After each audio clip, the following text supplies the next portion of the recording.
Belarusyň paýtagty Minskiň ýaşaýjylary irden turanlarynda giýjäň dowamında 22 sm beýiklikdäki garyň ýagandygyny gördüler. Ýollardaky durnuksyz şertler enşeme ýol helakçylygynyň we ýol dyknyşygynyň döremegine sebäp boldy. Şeýle-de Belarusda güýçli ýel boldy.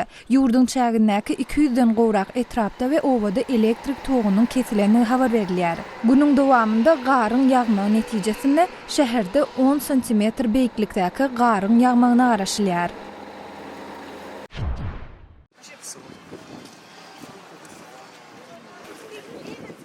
Ukrainada magdançylar ýurdun günbataryndaky Lviv şäherinden Polşa serhedine çenli barýan ýoly böwütlediler. Magdançylar özleriniň tölenmedik aýlyk haklaryny talap etdiler. Olaryň aýtmaklaryna görä magdançylara noýabr aýynda aýlyk haklarynyň diňe ýarysy we dekabr aýynda hiç ýyl aýlyk haky berilmändir.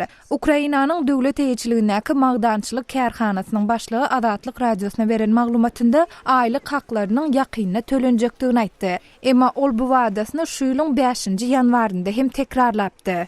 Siz Adatlyk radiosynyň şu günkü täzelikleri bilen tanyş boldunuz.